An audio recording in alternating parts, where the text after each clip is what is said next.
అందరికీ నమస్కారం. సఖీ సమయం ఛానల్‌కి స్వాగతం. ఈరోజు మన వీడియో ఏంటంటే దొండకాయ మసాలా అండి. దానికోసం అయితే నేను పావు కేజీ దొండకాయలని తీసుకున్నానండి. శుభ్రంగా కడిగి అటు ఇటు కట్ చేసుకొని నీట్‌గా పెట్టుకున్నానండి. దొండకాయలన్నిటికైతే మనము 4 భాగాలు చీలికల్లాగా చేసి అయితే దొండకాయలన్నీ కట్ చేసి పెట్టుకోవాలండి. అలా ఘాట్లయితే పెట్టాలి. మసాలా లోపలికి వెళ్ళాలంటే ఘాట్లయితే పెట్టాలండి. అన్ని దొండకాయలకి అట్లా ఘాట్లు పెట్టుకున్న తర్వాత స్టవ్ ఆన్ చేసి బాండీనైతే పెట్టుకున్నానండి. బాండీలో అయితే మనము మసాలా కోసం కొన్ని పల్లీలు, కొన్ని నువ్వులు, కొన్ని ధనియాలు, కొంచెం కొబ్బరి ముక్కలండి. పచ్చి కొబ్బరే తీసుకున్నాను. మనం రోస్ట్ చేస్తే బాగుంటుందండి, మంచి స్మెల్ వస్తుంది. మంచిగా అయితే రోస్ట్ చేసుకోవాలండి లో ఫ్లేమ్ పైన. అలాగే మసాలా కోసం అయితే చెక్క, లవంగం ఇవన్నీ అయితే వేసుకున్నాను. కావాల్సినవన్నీ మంచిగా ఫ్రై చేసుకోవాలండి. లో ఫ్లేమ్ పైన అయితే చేసుకోవాలండి. ఇది పేస్ట్ కోసం అయితే అల్లం వెల్లుల్లి, ఒక ఉల్లిగడ్డ, ఒక టమాటో అయితే తీసుకున్నాను. వీటిని కూడా మనం మిక్సీలో పేస్ట్ చేసుకోవాలండి. బాండీలో కొంత నూనె వేసుకొని మనం చీలికలుగా కట్ చేసుకున్న దొండకాయలను అయితే ఫస్ట్ అయితే ఫ్రై చేసుకోవాలండి. ఫస్ట్ నూనెలో అయితే వీటిని ఫ్రై చేయాలండి. డైరెక్ట్ అలా అయితే వేయకూడదు.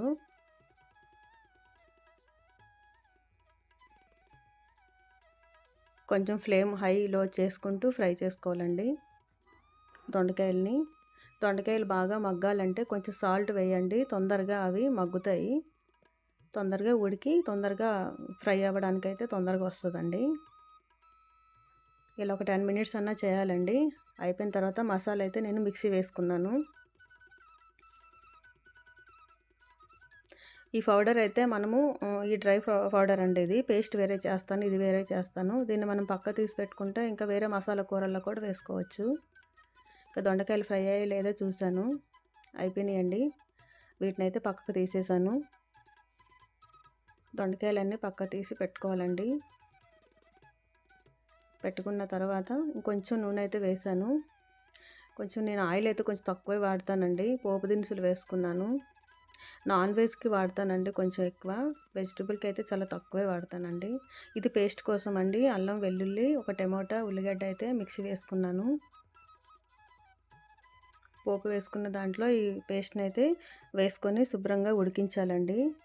నూనెలోని మాత్రమే అలా ఉడికించాలి కాసేపు, ఎందుకంటే అన్నీ పచ్చి కదండి. కాసేపు అయితే అలాగా ఫ్రై చేయాలండి ఆయిల్లో.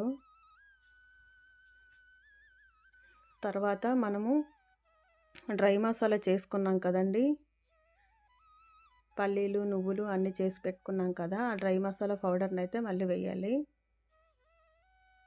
కొంత అది ఉడికిన తర్వాతనే ఈ పౌడర్ని అయితే వేయాలండి. కాసేపు అయితే ఉడికినివ్వాలి. తర్వాత పసుపు, తగినంత కారం, తగినంత ఉప్పు అయితే వేసుకోవాలండి. దొండకాయలు ఉప్పు వేసుకున్నాం కదా, గుర్తు చేసుకొని అయితే చూసి వేసుకోవాలి. కాసేపు అయితే ఇలా ఉడకనివ్వాలండి ఆయిల్లోనే. తర్వాత మనం వేయించి పెట్టిన దొండకాయలను అయితే వేయాలండి. ఆ దొండకాయకి మసాలా అంతా పట్టేలాగా కాసేపు కలుపుకొని అయితే వేయించాలండి. ఆ పేస్ట్లో ఉడకనివ్వాలి. అలా ఉడికిన తర్వాత కొన్ని నీళ్ళైతే వేసి, కొన్ని నీళ్ళండి, నేను ఏదైతే పేస్ట్ చేసి పెట్టుకున్నానో మిక్సీ జార్లో కొన్ని నీళ్ళు తిప్పి వేసానండి. వేసి కొంచెం ఒక 5 మినిట్స్ లేదా 10 మినిట్స్ అయితే దొండకాయ ఉడకనివ్వాలండి. కాసేపు అయితే ఉడకనివ్వాలి మూత పెట్టుకొని. తర్వాత మనం ఉడికిందా లేదా కాసేపు అయినాక చూసి దీంట్లో మనం చింతపండు రసాన్ని యాడ్ చేస్తాం కదండి. ఫస్ట్ దొండకాయలు వేసిన వెంటనే వేయొద్దండి, ఉడకదు దొండకాయలు. అందుకే కొంచెం ఒక 10 మినిట్స్ అయితే ఉట్టి వాటర్లో ఉడికిన తర్వాత చింతపండు పులుసు అండి ఇది. కొంచెం లైట్గా వేసుకోవాలి. మసాలా కర్రీస్కి బాగుంటుందండి వేసుకుంటే. పెరుగున్నా వేసుకోవచ్చండి, లేదా చింతపండు రసమైనా వేసుకోవచ్చండి. ఎవరికి ఏది ఇష్టమైతే అది వేసుకోవచ్చు. ఇప్పుడైతే కొంచెం ఒక పావు గంట పైననే కుక్ చేయాలండి. మూత పెట్టుకొని కుక్ చేసుకోవాలి. లాస్ట్ 2 మినిట్స్ అయితే సిమ్లో పెట్టుకొని అయితే ఉంచి తర్వాత మూత తీయాలండి. అయిపోయిందండి. ఒక 5 సెకండ్స్ అయితే పుదీనా వేసిన తర్వాత మూత పెట్టానండి. అంతేనండి, రెడీ అండి. ఇది రైస్లోకైనా రోటీలోకైనా దేనికైనా బాగుంటుందండి. చాలా సింపుల్గా చేసుకోవచ్చండి. అంతే, రెడీ అయిపోయిందండి దొండకాయ కర్రీ. ఇక తినడమే ఆలస్యం అండి.